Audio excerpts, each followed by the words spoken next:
Bismillah, ketemu lagi. Edian benar-benar Edian ya. Di hadapan gue ini ada sebuah HP yang cukup langka, padahal ini dari brand terkenal. Ya biasalah, namanya juga Sony.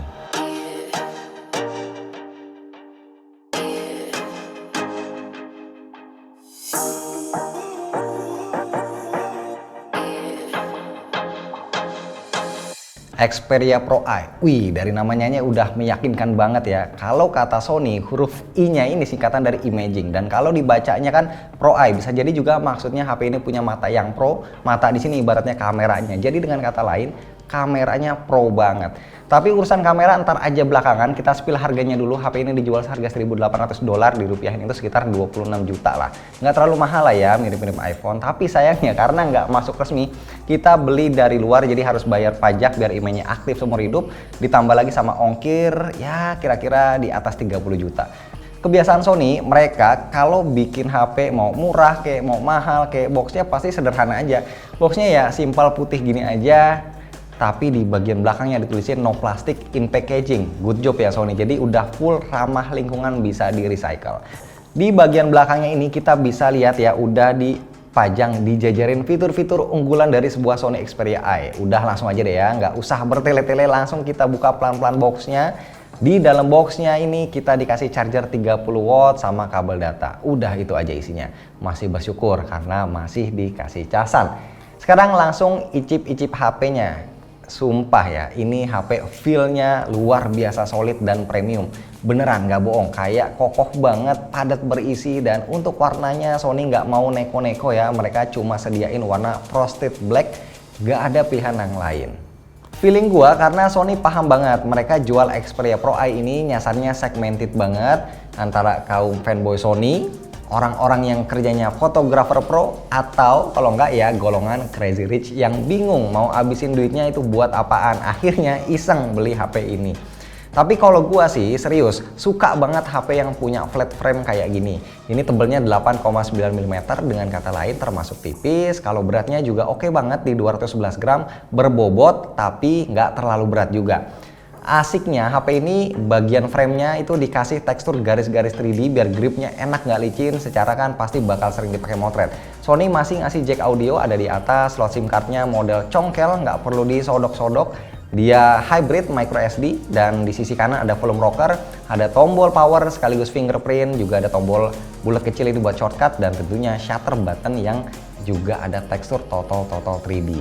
Ya lupa, ada juga dual speaker stereo dong tentunya, udah front facing alias nyembur ke muka dan kuping kita ya, posisinya masing-masing ada di atas dan di bawah. Yang di bawah ini lebih gede lubangnya, terus juga unik nih karena Sony ngasih lubang lanyard juga buat tali gantungan di sisi kiri bodi HP-nya. Sesuai varian warnanya frost black, jadi warna hitamnya ini matte, nggak gampang kotor, dan begitu ngelihat langsung keren juga sih nih HP desainnya. Tadinya gue ngerasa kurang serk aja gitu ngelihat frame kameranya. Biasanya kan cukup sederhana ya, nggak terlalu gede, adanya juga di pojok kiri. Tiba-tiba sekarang mereka nempatin kameranya ada di tengah, desainnya bulat dan gede pula, jadi kayak terlalu menonjol aja. Tapi ternyata pas dilihat langsung bagus juga kok, ya cukup intimidatif lah. Apalagi ada embel-embel Zeiss dan Tessarnya juga. Bagian layar Xperia Pro I juga nggak kalah ganteng dari backdoornya. Dia nggak pakai poni-ponian klep, masih ada bezel atas bawah cukup tipis, mirip lah kayak ROG Phone 5. Yang bikin cakep karena sisi-sisinya ini melengkung 2,5D. HP ini punya layar 6,5 inch, yang mana artinya termasuk compact untuk zaman sekarang. Ditambah lagi dengan aspek rasio 21:9, bikin handlingnya ini jadi bener-bener enak banget ya buat diremek pakai satu tangan aja. Waktu pertama kali nyalain kita ditawarin mau install beberapa apps pendukung atau enggak, gue pilih enggak, dan hasilnya memang by default termasuk minim bloatware ya. Kalian pasti udah cukup familiar lah ya dengan UI HP-nya Sony yang selalu pakai Android murni. Untuk versi OS-nya ini masih di Android 11, gue langsung cek ke menu display, gue langsung aktifin mode high refresh rate buat nyalain 120Hz-nya biar lebih jos experience pas pakainya. Untuk resolusi layarnya juga udah 4K ya, tapi katanya cuma aktif kalau pas nonton video 4K aja. Di luar itu resolusi layarnya ini bakal turun ke 2560x1096 pixel. Nah nanti gua akan cari tahu lebih banyak soal ini ya di video review nanti. Untuk speknya, dia masih pakai Snapdragon 888 dikawinin RAM 12GB dan storage 512GB. Nggak ada varian kapasitas lain, cuma 512GB. Performa benchmark dan gamingnya juga nanti aja gua akan bahas di video review. Sekarang kita masuk ke kameranya. Total ada 3 apps kamera. Ada Photo Pro, ada Cinema Pro, dan juga Video Pro. Gila ya, sampai ada 3 apps kamera begini dan semuanya embel-embel Pro secara HP-nya buat pengguna Pro. Kalau Cinema Pro seperti biasa ya, ini buat rekam video dengan color profile khas kamera sinemanya Sony. Udah disediain presetnya, jadi tinggal pilih aja. Sementara kalau Video Pro ini, kalau kita mau rekam video dengan interface yang lebih simpel aja, dan Photo Pro ya tentu aja buat motret dengan mode auto ataupun mode manual.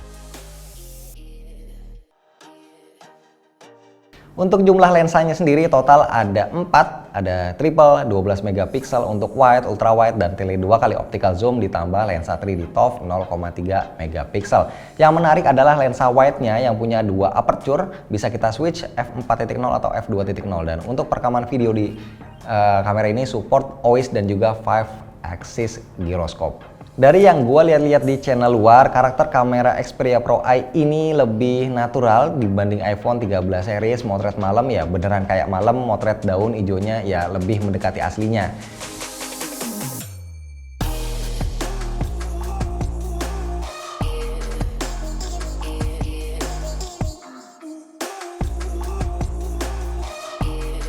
Tapi gua minta maaf banget belum bisa bahas banyak di video yang ini. Secara gua masih nunggu casing sama anti goresnya juga. Gua main aman aja. HP ini harganya bisa bikin mules, dan gua nggak mau kayak Om Irwan, sobat HP yang sering mecahin HP. Sorry Om Ir, peace. Pokoknya nanti gua akan bahas lebih lanjut di video yang lain. Segini dulu untuk video kali ini. Boleh kali ya kasih jempol sama komennya biar gua makin semangat ya buat bikin video reviewnya nanti. Makasih.